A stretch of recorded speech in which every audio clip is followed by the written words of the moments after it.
Welcome again. So it's the Sunday before Lent, a Sunday when we traditionally think about the story we call the Transfiguration of Jesus, which happens just before Jesus really in earnest begins his journey to Jerusalem, where he's going to suffer and die. And this year, of course, we're following Matthew's Gospel, so I'm reading Matthew chapter 17, verses 1 to 9. After 6 days, Jesus took with him Peter, James, and John the brother of James, and led them up a high mountain by themselves. There he was transfigured before them. His face shone like the sun, and his clothes became as white as the light. Just then there appeared before them Moses and Elijah talking with Jesus. Peter said to Jesus, "Lord, it's good for us to be here. If you wish, I will put up 3 shelters, one for you, one for Moses, and one for Elijah." While he was still speaking, a bright cloud covered them, and a voice from the cloud said, "This is my Son, whom I love.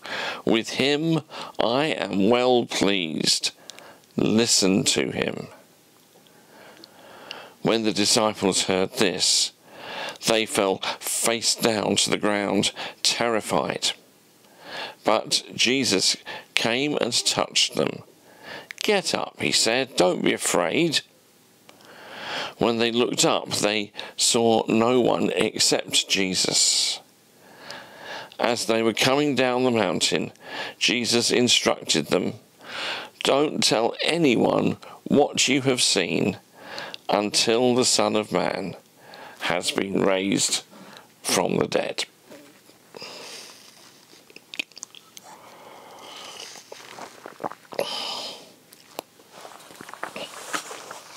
One of the early solo hit singles by the singer Alison Moyet was called "Weak in the Presence of Beauty." The words describe the protagonist bumping into an old boyfriend, and they kind of imply that this man was bad news. However, he was evidently also good looking, and the singer knows she can't afford to spend time with him for fear that she will go weak in the presence of beauty.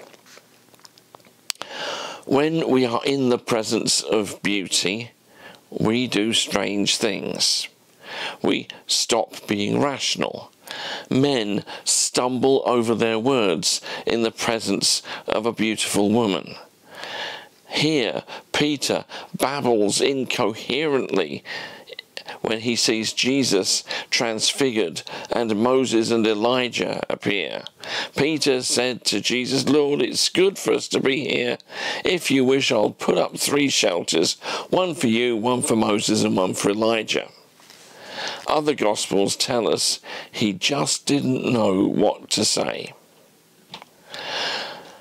The spiritual equivalent to being overwhelmed by beauty is to be overcome by the tangible presence of God, like this.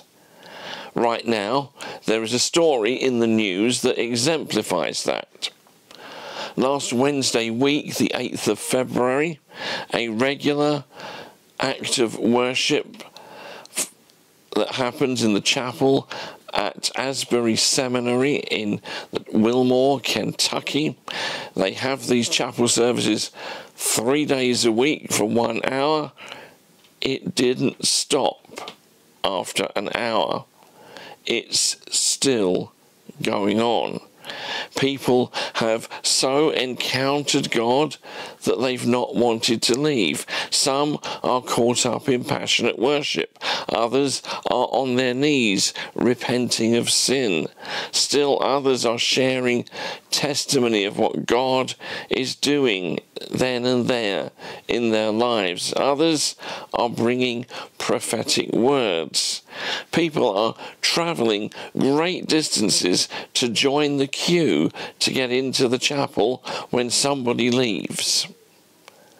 The American fast food chain Chick-fil-A has been delivering food to the chapel so that some people can eat there and remain longer. Does that sound like religious mania to you? If it does, you need to know that most of what's going on is very quiet, and let me bring you down to earth in this way. Asbury Seminary is one of the leading training institutions for Methodist ministers in the United States. Two of the New Testament scholars that I frequently consult and sometimes quote in these talks are Asbury professors, Ben Witherington and Craig Keener. It's too early to classify what's going on there formally as a revival, but it has all the hallmarks of a work of God. There are some similarities to outpourings of the Spirit in the book of Acts. What's going on at Asbury is a return to Methodist roots, because we were a revival movement at the beginning, a revival movement where it was nothing unusual for people to be overcome by the tangible presence of God when people like John Wesley preached. Just as Peter, James and John were overcome at the Transfiguration when they went weak in the presence of the beauty of God. Now, here's the question I have about all this in the Transfiguration this week, or this year if you like. Who is the Transfiguration for? And I have to say that this year I've changed my mind about the answer to that question. In previous years, I've looked at the Transfiguration and those amazing words from God in the cloud that affirm who Jesus is as his Son and how he's pleased with him. And I've noticed that they're very similar to the words of affirmation Jesus hears from heaven at his baptism before his public ministry starts. And now he's about to embark, as I said, on that journey to Jerusalem where he will suffer and die. And I thought, well, he was affirmed before his public ministry by a voice from heaven. Now he's being affirmed before he prepares for the greatest test of all. And when I've taken that line in the past, I've emphasised how often some of the most dramatic experiences of God that we read about in the Bible and in the history of the church have taken place among those of God's people who are suffering for their faith. But, as I said, I've changed my mind this year about who the Transfiguration is for. I now think that the Transfiguration, with its powerful experience of God's nearness, was for the disciples. Why? The voice from heaven was addressed not to Jesus, but to the disciples. This is my Son, whom I love. With him I am well pleased. Listen to him. And when it ends with the words, listen to him, it can only be addressed to Peter, James and John, can't it? And I've thought, why didn't I see this before? And I've been asking myself that question these last few days. And that is one of two things here that follow for disciples of Jesus from their dazzling spiritual experience. That first thing is that, listen to him. Listen to Jesus. They needed to hear that message. Just before the Transfiguration, Jesus has prophesied to them for the first time that he will be betrayed and suffer and die. And they couldn't handle it, least of all Peter. That didn't fit in with their understanding of a triumphant Messiah. So at the Transfiguration, God takes matters in hand with these men who will be his apostles. Listen to Jesus. He's my son. I love him. He's doing great things. The particular thing they need to heed from Jesus is this necessity of him going to the cross. It would be the centre of the Christian message. It would be the means of transformation for anyone who comes to Christ, for that's where we find love, forgiveness, and a new start. If you go away from the message of the cross, then you also depart from Jesus. I mentioned last week that my Byfleet church recently hosted a wedding blessing for a couple from a local church that didn't have its own premises. After the service, everyone was invited to write a greeting to the bride and groom in a guest book. This is what I wrote. I wrote, "Stay together at the foot of the cross, and you won't go wrong." And we have this reading about the Transfiguration, as I said, on the Sunday before Lent, precisely for that reason. From here, Jesus starts his journey to Jerusalem in earnest, knowing that he will be betrayed, falsely convicted, tortured, and killed. If you want to go with Jesus from the Mount of Transfiguration, you have to go with him to Calvary. And I think that's why many of the people in the chapel at Asbury Seminary were on their knees confessing their sins. Their dramatic experience of God's presence took them to the cross. And like that young wedding couple whom I advised to stay together at the foot of the cross, it's not a place that we just visit once and from which we then move on. The cross is a place where we dwell. You and I may not fully understand it. Like those first disciples, you may feel like you only have a few pieces of the jigsaw and you need more in order to see the big picture. Fine. But when you do stay there, and when the jigsaw pieces start fitting together, what you will see is a picture of the cross. That's where we go when we listen to Jesus, to the cross with all its power.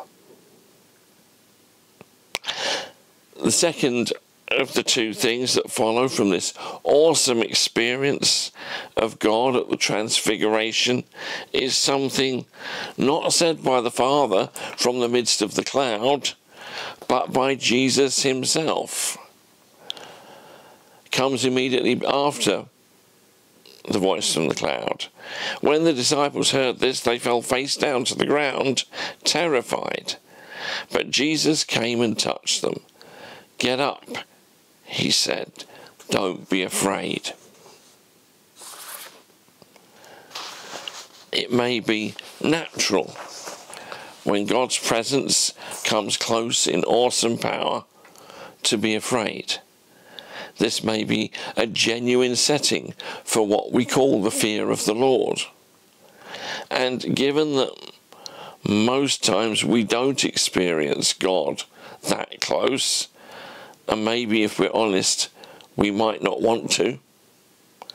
When he does come that near to us, it's not surprising that the nearness of his holiness shows up our lack of holiness. So no wonder the response of many to such an encounter is the confession of sin. But while that may be a necessary stopping point on the journey, and it isn't the destination. Jesus doesn't want his disciples to remain permanently in the place of fear. Yes, God is holy, but he also loves us. Yes, we need to confess our sins, but God also wants to forgive us and renew us and wrap us up in his love.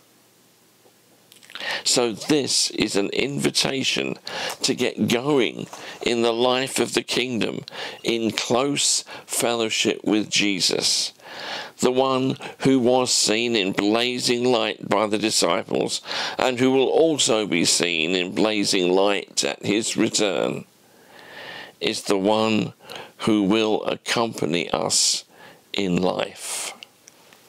So are we like Peter, James and Asbury, like Peter, James and John, prepare to come down from the mountaintop experience?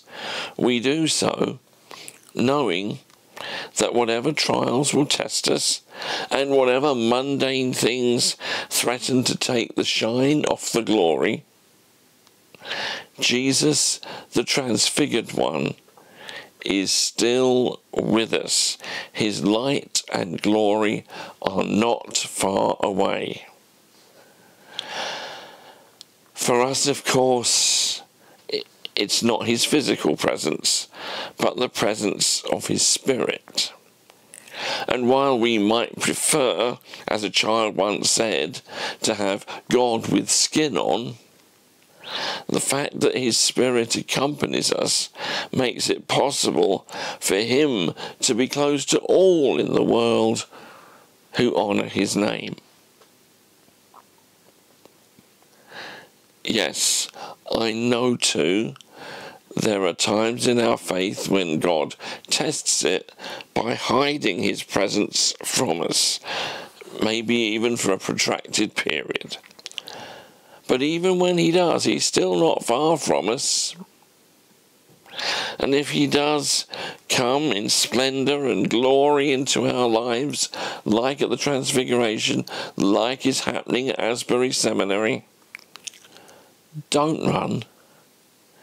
Hear him say to you, don't be afraid.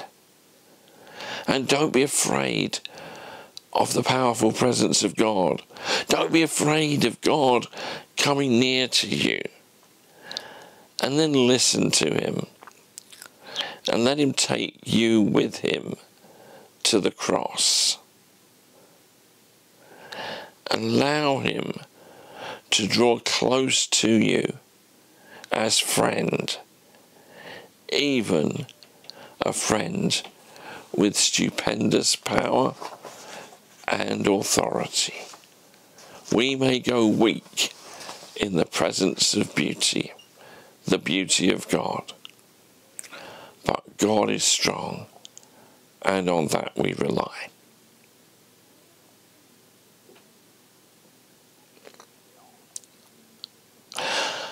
That's all for this week. God bless you all. Please join me next week for the first Sunday of Lent, and also for a particular announcement. Thanks everyone. God bless you all. Bye-bye.